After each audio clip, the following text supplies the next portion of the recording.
Live from New Delhi, you're watching DD India News Hour, India's voice to the world. I'm Ramesh Ramachandran. Coming up in the next hour. Fire kills 7 babies at a hospital in India's capital, New Delhi, after 27 die in a fire at a gaming zone in the western state of Gujarat. India on alert as a cyclone is expected to hit its eastern state of West Bengal. Heavy rainfall and strong winds also likely in coastal areas of Bangladesh. Leaders of China, Japan and South Korea gather in Seoul for the first trilateral talks in more than 4 years. And KKR eyes its third title as it readies to play against SRH in the Indian Premier League final.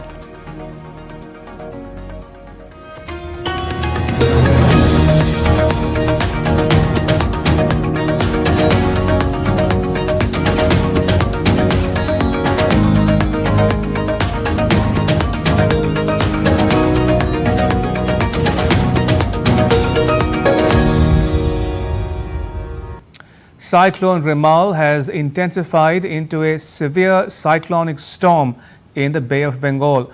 Now, this is the first cyclone in the Bay of Bengal this pre-monsoon season. Coastal districts of West Bengal and eastern districts of Gangetic West Bengal, adjacent to Bangladesh, are likely to experience heavy to very heavy rainfall on Sunday and Monday. The moniker Remal, meaning sand in Arabic, was proposed by Oman. Meanwhile, a red alert has been issued for the coastal districts of South and North 24 Parganas in West Bengal for the next 2 days. An orange alert is also in place for Kolkata and parts of Odisha. The Weather Office has advised fisherfolk not to venture into the sea in the Bay of Bengal until the morning of Monday local time. Several flights have also been suspended because of the havoc.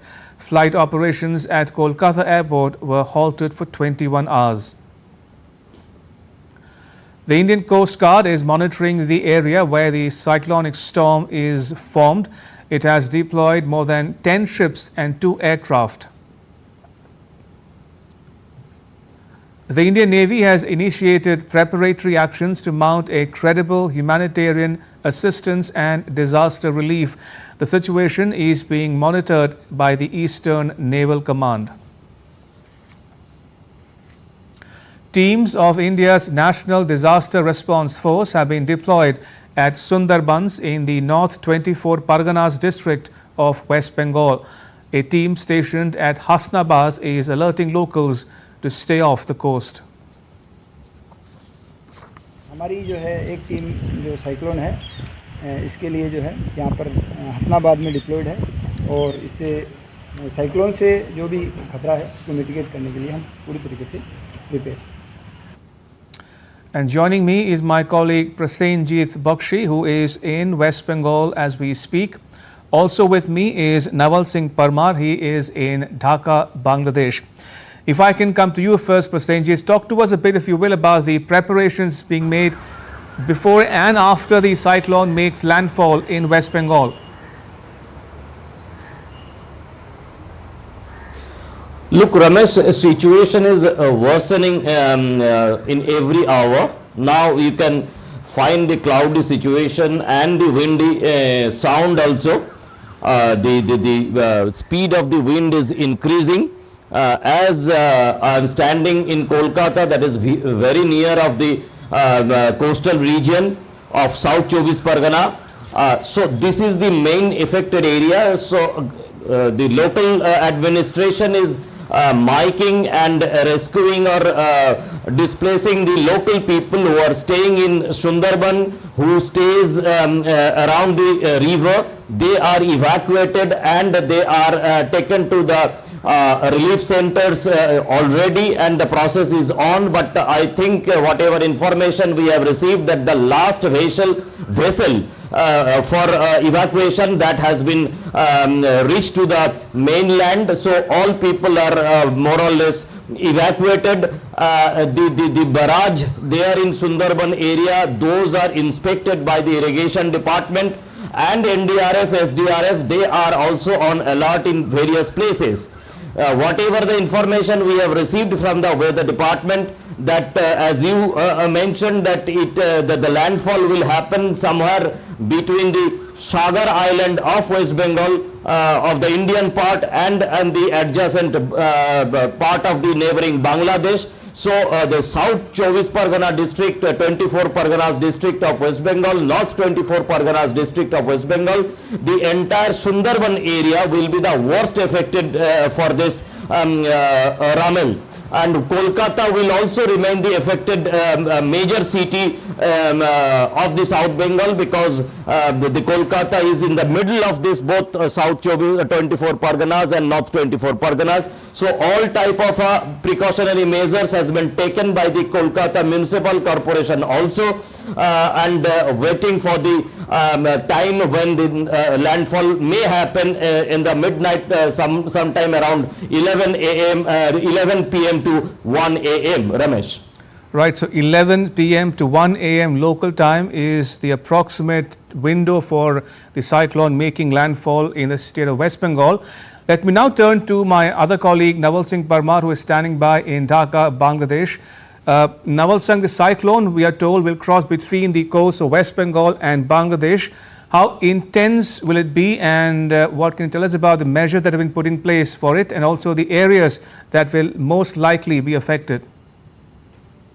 Yes, as per the weather forecast of the Bangladesh Meteorological Department, the wind speed when it will be landfall, at that time it will be around maximum will be 110 to 120 km per hour, and it may increase up to 135 km per hour. So, seeing this things, it is a very severe cyclone which is going to landfall between Sundarban areas.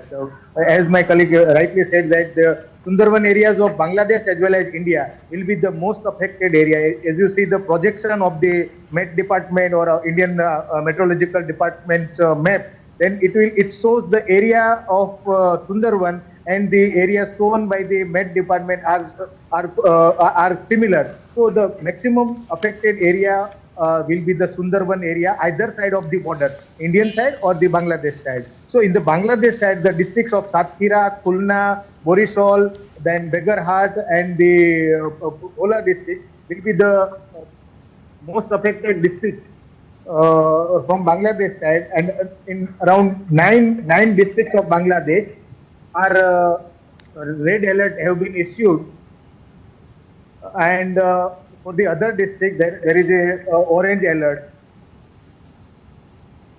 All right, we leave it there. Naval Singh Parmar in Dhaka and Prasenjit Bakshi in Kolkata. Thank you. Appreciate it. And in some more weather-related news, the India Meteorological Department has predicted rainfall in certain areas in India, even as heat waves continue to raise the temperatures. Several northwestern states reel under a scorching heat, keeping the mercury well above the 40°C mark. Falodi in Jodhpur district of Rajasthan recorded a blistering 50°C on Saturday, making it the hottest location in the state. A red alert has been issued for the states of Rajasthan, Punjab, Haryana, Chandigarh, Delhi, Uttar Pradesh and Gujarat for the next 3 days. Meanwhile, Kerala, Lakshadweep and coastal Karnataka are expected to experience widespread light to moderate rainfall accompanied by thunderstorms, lightning and gusty winds. A tornado touched down and crossed a highway in the U.S. state of Texas, causing damage and possible injuries as scattered severe storms moved through Texas and Oklahoma on Saturday night local time. The storm overturned 18-wheelers, downed trees and knocked out power lines, leaving more than 20,000 homes without power. A weather service issued tornado warnings for many Texas cities, urging residents to seek immediate shelter. Meanwhile, on Friday, several inches of snow fell at Rolla in the state of North Dakota, about 10 miles from the US-Canada border. April and May have been a busy month for tornadoes, especially in north-central United States. An unexpected hailstorm hit Mexico's Puebla on Friday, covering streets with thick sheets of ice. The storm hit the city amid a heat wave. Locals were surprised as hail accumulated up to several meters. It caused widespread damage to homes, blocked roads and knocked down trees. Authorities in Brazil's Rio Grande do Sul have confirmed 54 cases of the waterborne leptospirosis disease after the region experienced unprecedented floods in the months of April and May. Waterborne diseases are caused by microorganisms in untreated or contaminated water. The disease's symptoms include fever, muscle ache and nausea, followed by vomiting. The state's health department warned residents that flood water may mix with sewage, leading to the transmission of diseases such as hepatitis A. Still to come on DD India News Hour. About 208 trucks, including 4 containing fuel, are expected to enter Gaza on Sunday. And Taiwan's president again offers talks to China after 2 days of Chinese war games near the island.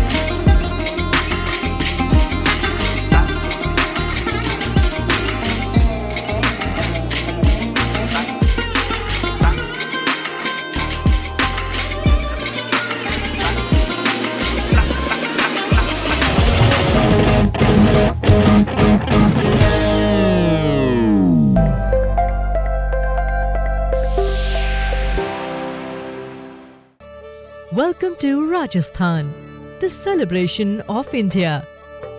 Rajasthan treats you with its many shades and values.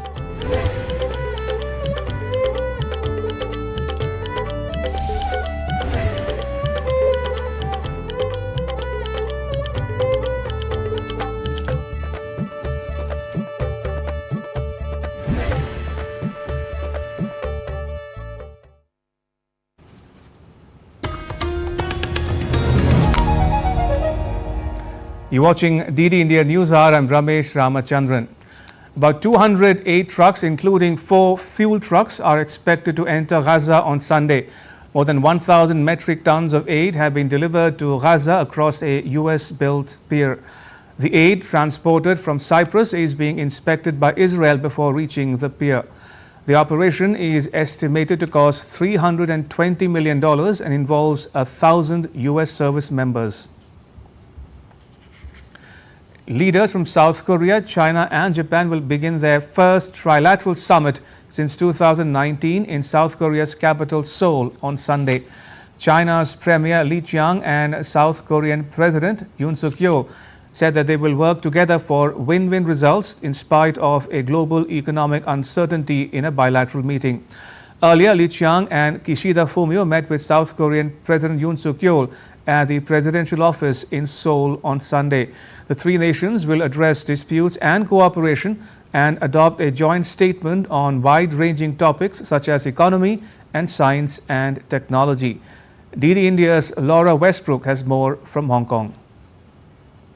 This is the first trilateral summit between Japan, South Korea and China since 2019. And that's partly because of the COVID-19 pandemic, but also partly because of resistance from Beijing. And so part of the impetus to hold this summit now is because the United States, Japan and South Korea held their own trilateral summit in Camp David in August last year, where those 3 countries said they would reaffirm their economic and security cooperation. And so on the agenda when this summit between Japan, South Korea and China gets underway on Monday, we'll be discussing people-to-people exchanges, climate change, aging population, as well as trade and investment. The South Koreans have said that they hope this summit will restore cooperation between these three countries. And Chinese state media has also said that the success of trilateral cooperation depends on balancing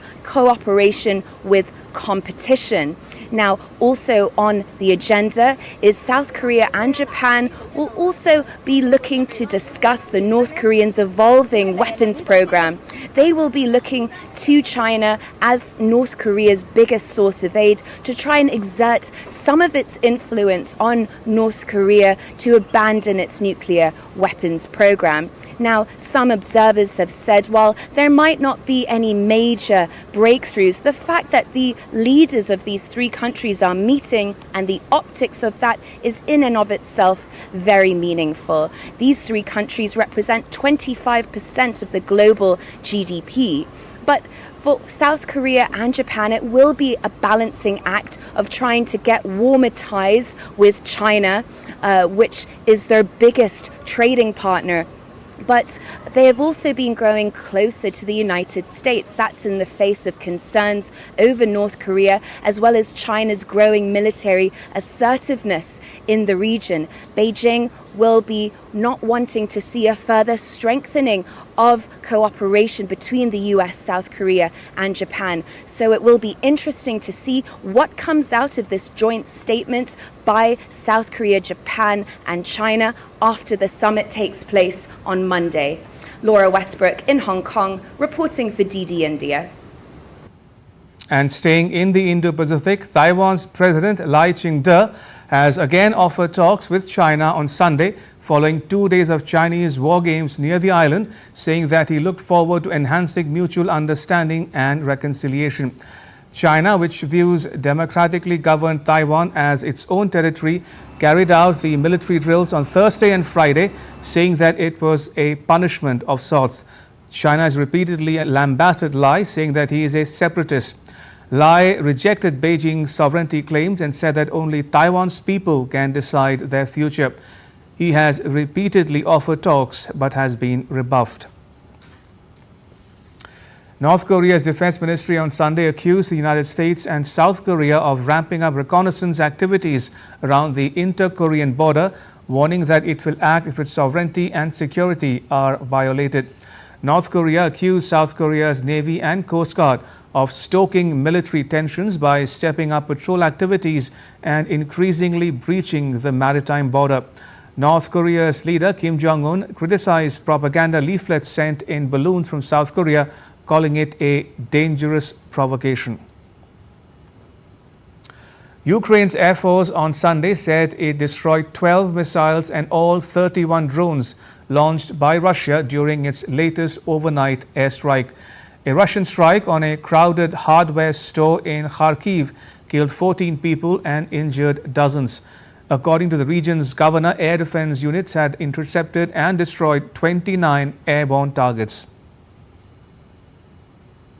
Meanwhile, Ukraine's President Volodymyr Zelensky appealed to US President Joe Biden and Chinese leader Xi Jinping on Sunday to join an upcoming peace summit to be held in Switzerland. I am appealing to the leaders of the world who are still aside of the global efforts of the Global Peace Summit. To President Biden, the leader of the United States, and to President Xi, the leader of China, we do not want the UN Charter to be burned down just like these books. And I hope you don't want to either. Please show your leadership in advancing the peace, real peace, not just a pause between the strikes.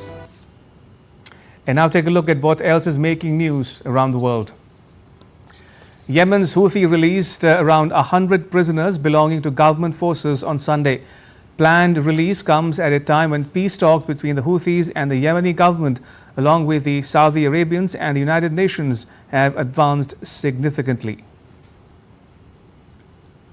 Activists and residents in the U.S. city of Minneapolis marked the 4th anniversary of George Floyd's death on Saturday with a street festival and memorials around George Floyd Square, where the 46-year-old black man was murdered by a police officer. An Egyptian banker leads a dancing folklore troupe aimed at reviving the heritage.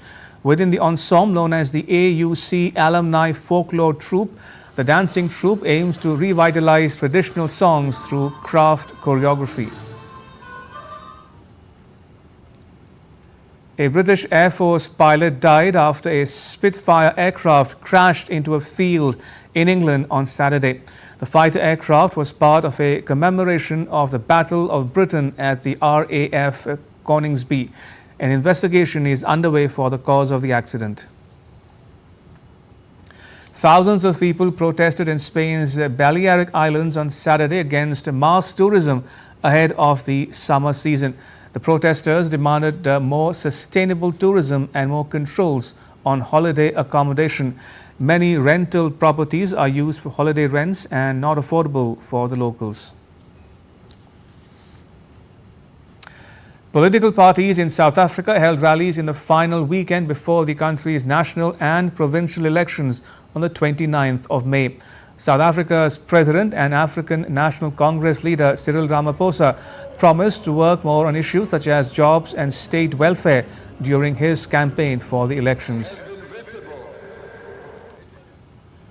For his part, the leader of the opposition, Julius Malema, addressed the crowds and promised a change. Lithuania holds its presidential election on Sunday with incumbent Gitanas Nausėda expected to win after a campaign dominated by security concerns in this post-Soviet state. 60-year-old Nausėda, a former economist who is not affiliated with any political party, won the first round of election on the 12th of May with 44% of the votes, short of the 50% he needed for an outright win. He is running against 49-year-old Prime Minister Ingrida Shimonite from the ruling centre-right Homeland Union Party that's been trailing in opinion polls. She was the only woman out of 8 candidates in the first round and came second with 20% of the votes. It'll be the second time the two have competed in a presidential runoff. In 2019, Nausėda beat Shimonite with 66% of the vote. Argentina's President Javier Milei on Saturday said that he would apply a significant tax reduction if the Congress approves a package of economic reforms to boost investments in the country. Milei's reform bill has been introduced amid a prolonged economic crisis in the country. The bill includes plans to privatize state entities and to provide more incentives for businesses. The bill was approved by the lower house of the country's legislature and now needs the upper house at the Senate's approval. Burkina Faso's ruling junta extended its rule for another 5 years after a national dialogue was held on Saturday. The national dialogue saw participation from civil society representatives, security and defense forces, and transitional assembly lawmakers. The new charter sets the transition back to democracy by 60 months from 2nd of July this year. The charter allows military leader Ibrahim Traoré to run for president at the end of the transition. And still to come on DD India News Hour. BJP leader and Prime Minister Narendra Modi holds a rally in Uttar Pradesh's Mirzapur, Mau and Deoria. And India firms up arrangements for transporting its Hajj pilgrims on a newly launched high-speed railway line between Jeddah and Makkah in Saudi Arabia.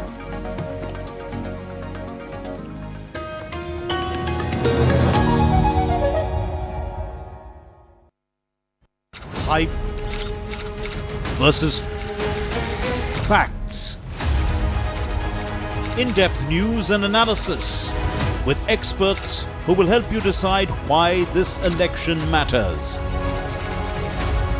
DD India is the main election headquarters with numbers most accurate, data most reliable, and viewership across the platforms.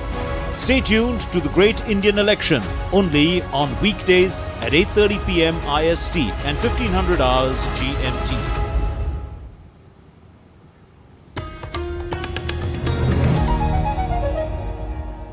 You're watching DD India News Hour. I'm Ramesh Ramachandran. A quick recap of the headlines. India on alert as a cyclone is expected to hit its eastern state of West Bengal.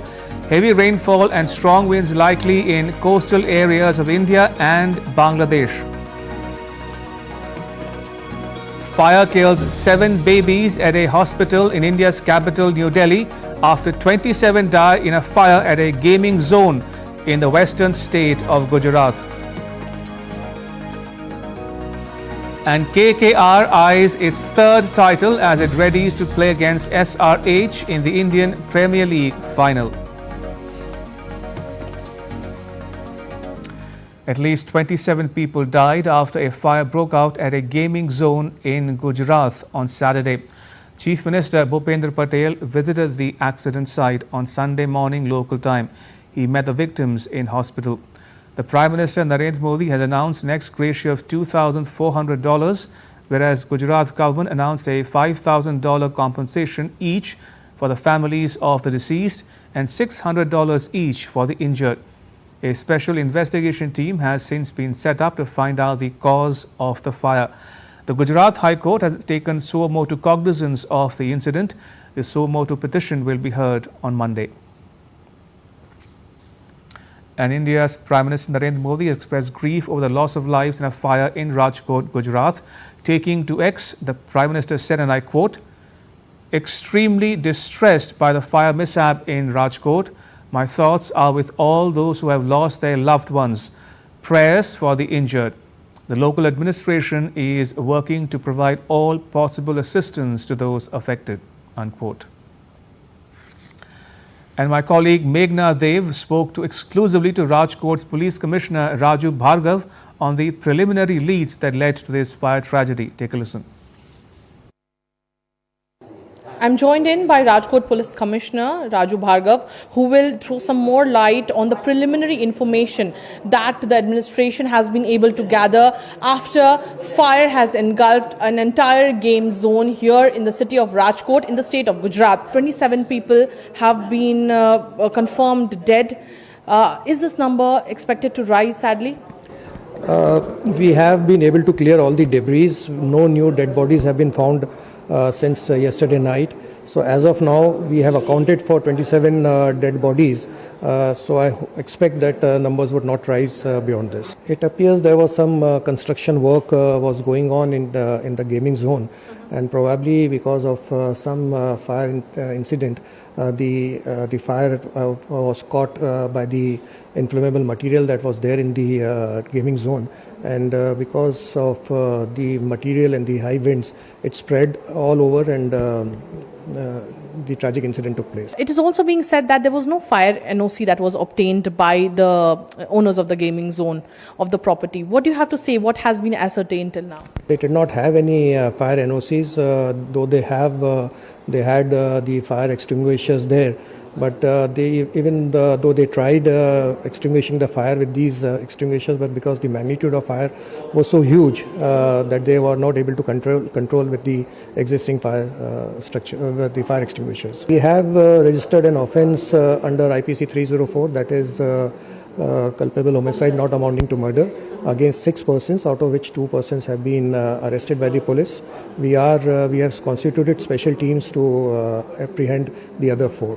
Who are the people who have died in this tragic incident? Are they only children, or there are people who were working for the facility as well? As information from the hospital that has come regarding the bodies that have been recovered, we have only one child which is around 9 to 10 years. The rest are adults around 18 to 22, out of which most of them are male persons. So definitely here in Rajkot, after the tragic incident where fire has engulfed an entire game zone, obviously investigation is underway, and an SIT has been formed to look into the investigation of the entire matter. The administration has been on its toes since last night the fire took place. With camera person Lakshman Rajput, this is Meghna Dev for DD India.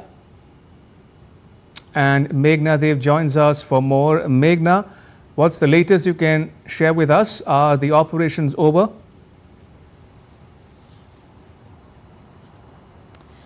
Yes, the operation is actually over. We were there at the incident site, at the site in the morning, and the debris was being removed from there. The place was being cleared so that, and also the debris was being removed so that just in case if anybody is still trapped inside, they will be able to, take it out, rescue it, or probably even if any mortal remains are still there inside the debris, they will be probably able to trace it.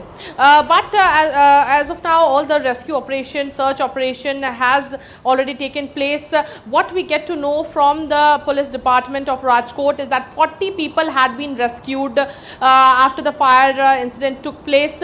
40 people had been rescued, but the people who were trapped inside tried to escape while there was a lot of flammable material, inside, be it the thermocol, be it rubber kind of material, especially the material which is used for gaming, and all of that did catch fire very quickly, and within seconds the magnitude of fire became so huge that people were not able to escape. The structure collapsed, they remained trapped inside and obviously were charred to death. So definitely a very heart-wrenching situation that has happened here in Rajkot.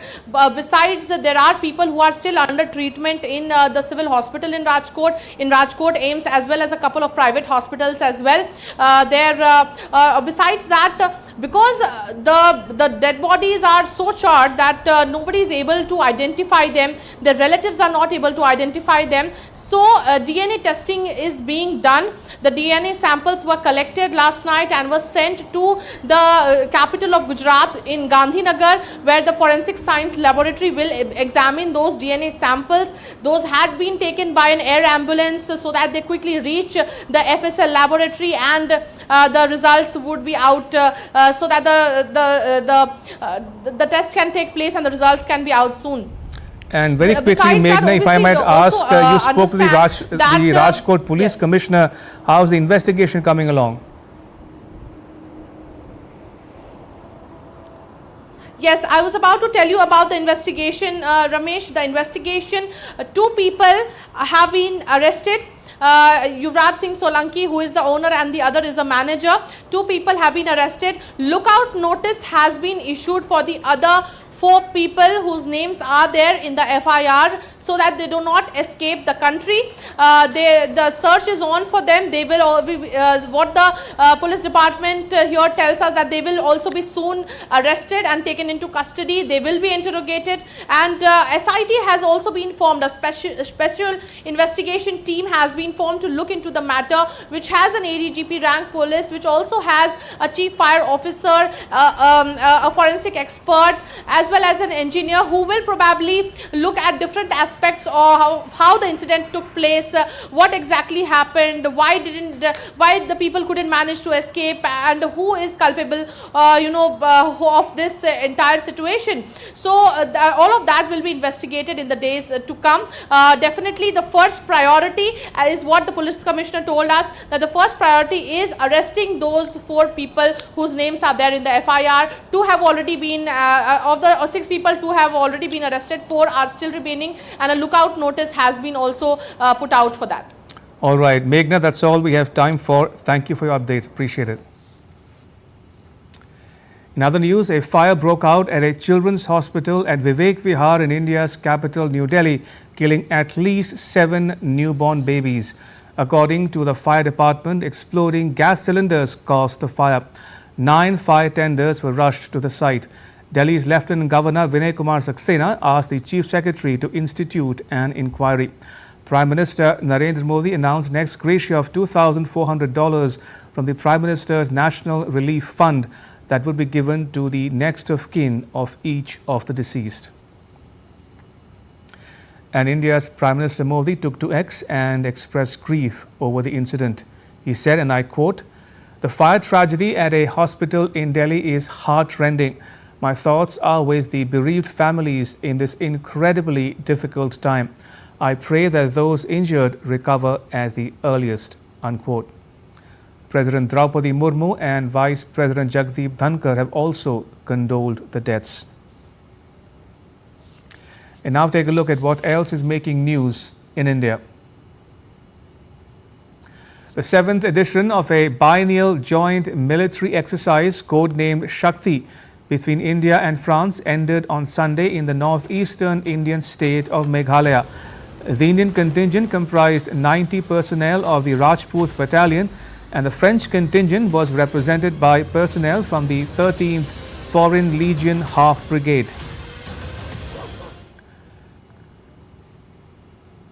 Indian Army soldiers averted a major incident by successfully defusing 3 improvised explosive devices in Imphal East district of Manipur. The IEDs were discovered on the road connecting Nongdam Tangkhul and Etham Tangkhul villages near the Mafu Dam. The Income Tax Department conducted a raid at Nashik in Maharashtra in response to alleged undisclosed transactions by a jeweler. About $3 million in cash and documents of unaccounted wealth amounting to $10 million were seized. Let's now get you the latest on the world's largest election in India.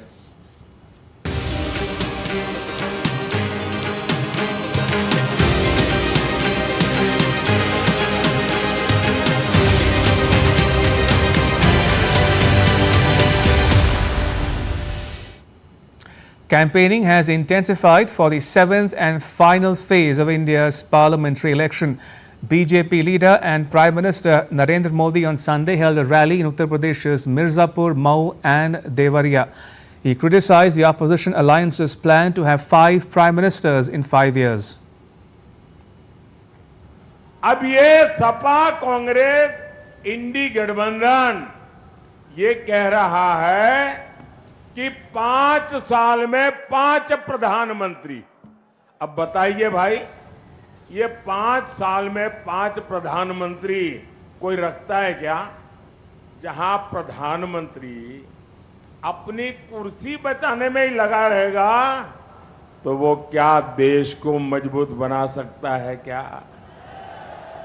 इसलिए देश ने तय किया कि मजबूत देश के लिए प्रधानमंत्री भी मजबूत होना चाहिए.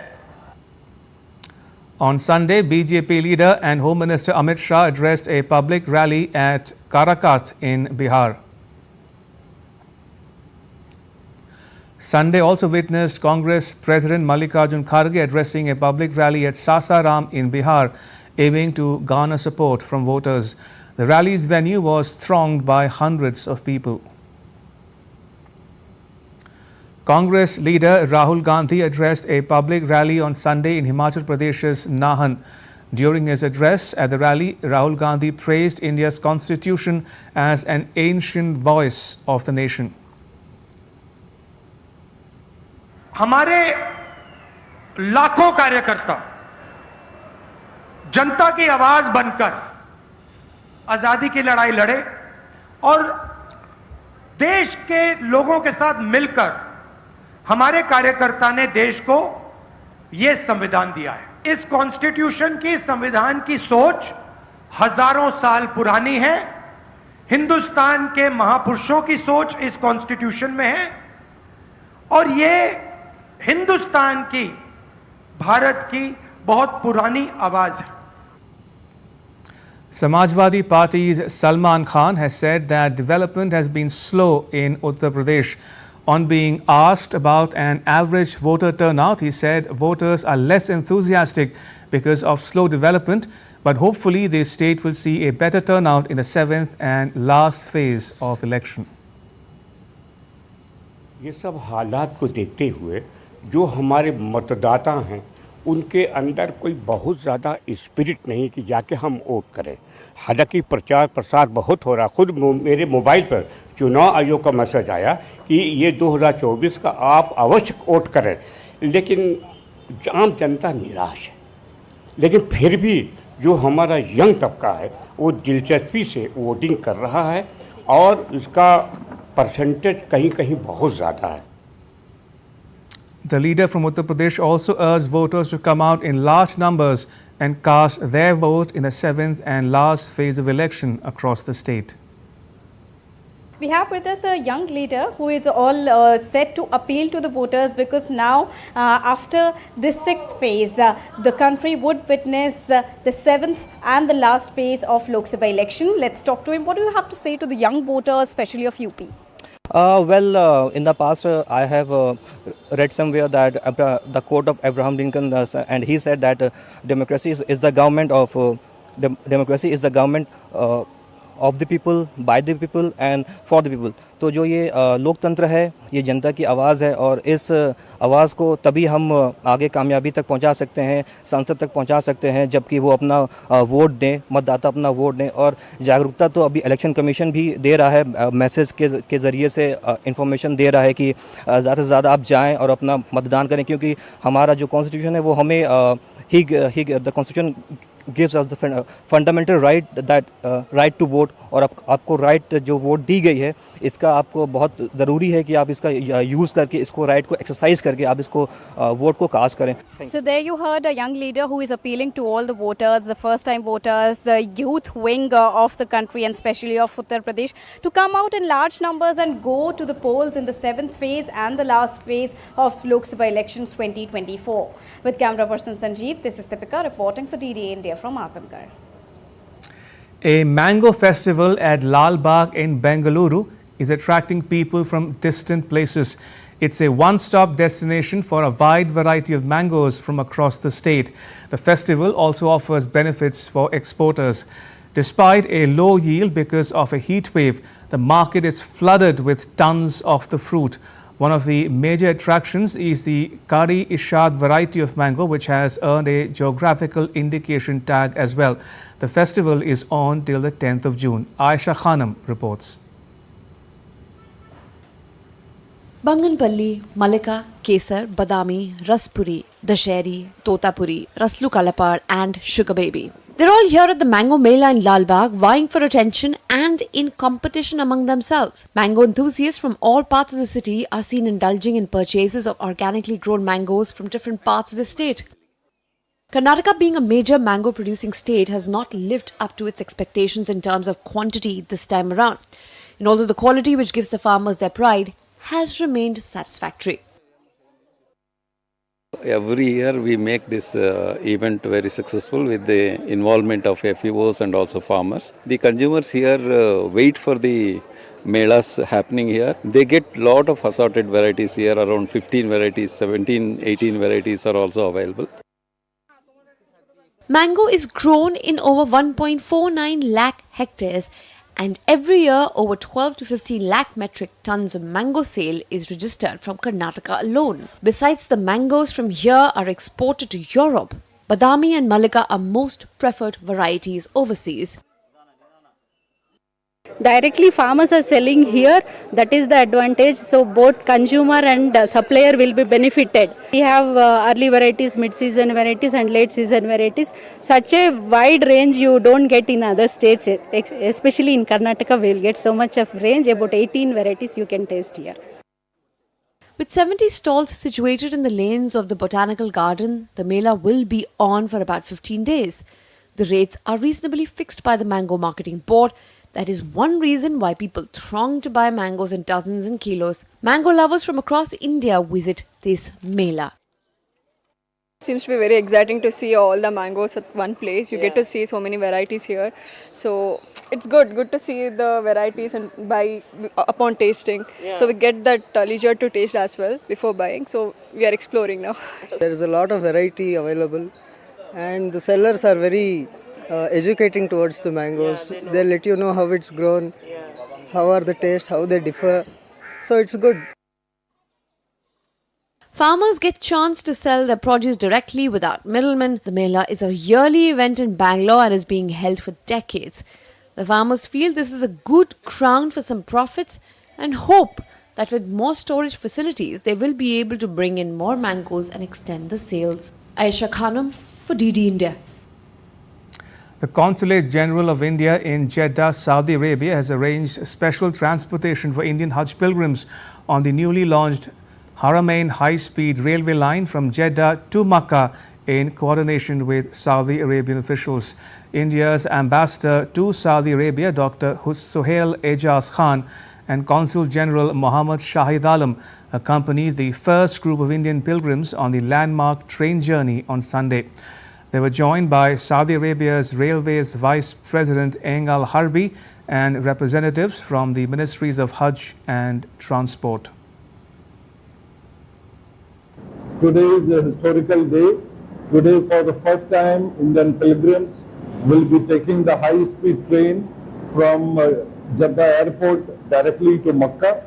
It is a new beginning. It is the first time that we have made these arrangements. This year, we are having 140,000 pilgrims coming through the Hajj Committee of India route, out of which about 32,000 pilgrims will be benefiting from this train service. And still to come on DD India News Hour.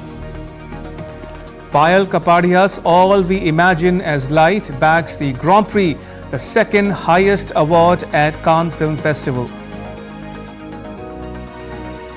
And 14-time French Open champion Rafael Nadal says there is still a chance that this year's tournament in Paris may not be his last.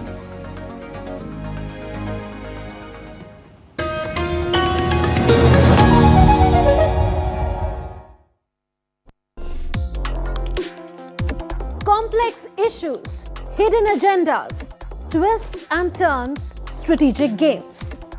We think all dots are linked. We just need to connect them. Join me every week as I connect the dots to unravel hidden designs in statecraft, mysteries, and decode issues that matter to you. Watch Connecting the Dots with me at these times on DD India.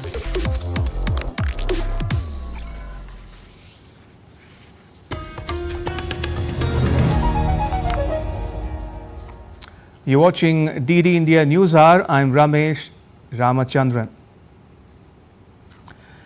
In a historic win for India, Payal Kapadia's All We Imagine as Light bagged the Grand Prix, the second highest award at the Cannes Film Festival on Saturday night. The film is based on the story of two Kerala nurses living in contemporary Mumbai. It was the first film from India in 30 years to compete in the main competition at Cannes. It stars Kani Kushruti, Divya Prabha and Chaya Kadam. The only Indian film to ever win the Palme d'Or, which went by another name at the time, is Chetan Anand's Neecha Nagar in 1946. Mrinal Sen's domestic help drama Kharij won the jury prize in 1983. India's Prime Minister Modi extended his congratulations to Payal Kapadia for her historic win at Cannes.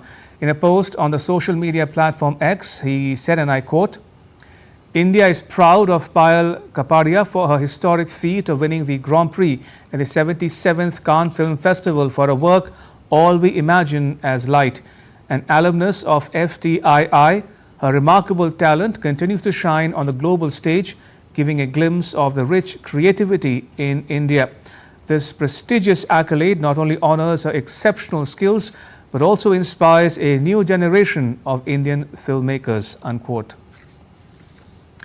In sports news, the final of the Indian Premier League will be played on Sunday. Teams who finished in the top two in the league stages are set to clash in the IPL final at Chennai's M.A. Chidambaram Stadium. KKR is eyeing its third IPL title after winning it twice in 2012 and 2014, while SRH is looking for its second championship after 2016.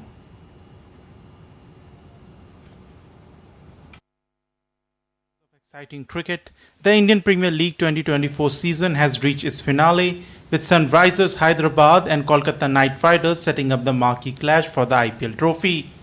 Kolkata Knight Riders, reckoning force. Under the leadership of head coach Chandrakant Pandit, mentor Gautam Gambhir and captain Shreyas Iyer, Kolkata's road to the IPL 2024 final could not have been more successful. The two-time former champions had a dream start to their IPL 2024 campaign. Their major highlight this season was their fiery opening duo of Sunil Narine and Phil Salt, who made a mockery out of every bowling unit they faced.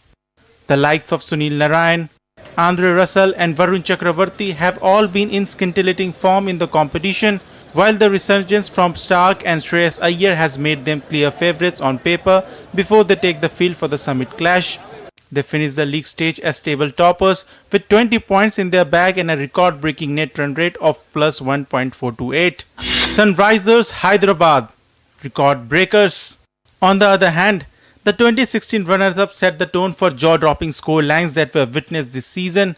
The Orange Army in this season have blown away opposition by setting targets that were out of reach for the opposition before their innings started. They first made a mockery of five-time champions Mumbai Indians, breaking the then highest IPL total, smashing 277 runs, and then made a mayhem of RCB bowling attack, breaking their own highest score record by scoring 287. They did lose the plot in the middle of the competition, but Cummins and company showed no mercy to the opposition despite the setback, with Travis Head and Abhishek Sharma setting the stage on fire more often than not. In this season, Hyderabad have lost both their encounters against Kolkata, and once again KKR are favourites on paper. But anything can happen on a grand stage like final, and it would be interesting to see whether Hyderabad can turn the tide or Kolkata lifts their third IPL trophy. Sports Desk, DD India. And joining me from Chennai is Ritesh Ranjan. Ritesh, how's the atmosphere inside the stadium and outside it too? Well, stadium is getting slowly full. You can see, if I ask my cameraman to focus and show it behind, people are slowly coming in. The temperature is high here in Chennai. It's, it is cloudy, but it's really very hot. And yesterday it rained in some places, but it is still hot. But even after facing this heat, people are thronging to to get into the stadium and to see the final match between KKR and Hyderabad. Here I have actually seen people coming from across the country, people from Rajasthan and West Bengal coming here to support their favorite team. Now, Ritesh, who are the locals rooting for, Hyderabad or Kolkata? Well, locals, it's actually, divided, you can see. Before coming to, here, when I was speaking to the people here who came here to support and watch the match, I saw, Chennai people. Chennai people were very much, they always support Chennai Super Kings. As Chennai Super Kings is not here, so I saw the people were divided. Some people were supporting Hyderabad because they see South connection with Hyderabad. But then there are, fans of Shahrukh Khan who like Shahrukh Khan very much, and then they say that we have come here to support Kolkata Knight Riders because, it's a team of my superstar Shahrukh Khan. And who are you rooting for, Ritesh? Hyderabad or Kolkata? Divided. What about you? Are you rooting for Hyderabad or Kolkata? Frankly speaking, I also, like Kolkata Knight Riders. And recently when, Gautam Gambhir have joined, there are many people who have, got the high hope that this time when Gambhir is back, and, you were talking about Anderson and this Sohail, these players, people are very much confident that they can, actually take up the IPL trophy from Hyderabad. All right, we'll leave it there. Ritesh, thank you. Ritesh Ranjan in Chennai. To tennis now, 14-time French Open champion Rafael Nadal said on Sunday that there was still a chance that this year's tournament in Paris may not be his last. It came ahead of his tough opener against fourth seed Alexander Zverev. The Spaniard, who turned 38 next month, skipped last year's tournament because of a hip injury that needed surgery. He had said before that he expects to retire at the end of 2024. Nadal skipped the Australian Open in January with a muscle problem. The 22-time Grand Slam champion had raised doubts about his fitness for the year's second major, with lingering issues in Barcelona, Madrid and Rome. Monday's clash with Zverev will be a rematch of the 2022 semi-final when the German retired after an ankle injury. As I said, it's a big chance that's going to be my last Roland Garros. But if I have to tell you it's 100% my last Roland Garros, Sorry, but I will not, because I cannot predict what's going on, and I hope you understand myself. I have been going through a long process of recovery with a very difficult injury, almost 2 years of suffering a recovering process that seems like I feel better now. I am not a guy that reacts because I lost there or I lost in the other place. No, reacts about my personal feelings, and my personal feelings are better now than 1 month and a half ago, without a doubt. So in some way, I don't want to close 100% the door. Two-time Olympic medalist India's PV Sindhu lost to Wang Zhiyi of China 21-16, 5-21, 16-21 in the Malaysia Masters final on Sunday. It was Sindhu's first final in almost 2 years. In a match that lasted 1 hour and 19 minutes, the Chinese world number 7 made a spectacular comeback from trailing 11-3 in the final game to win the match with a 16-21 scoreline. Manchester United produced its best performance of a mediocre season to upset Manchester City 2-1 in the FA Cup final on Saturday and deprive its rivals of the double. Goals by teenagers Alejandro Garnacho and Kobe Mainu put United in the driving seat by half-time at Wembley, and it survived a City siege after the break to win the trophy for the 13th time. In the Women's Champions League, Barcelona lifted Champions League trophy on Saturday by beating Lyon 2-0 in the final. Second half goals from Aitana Bonmati and Alexia Putellas earned Barca the victory.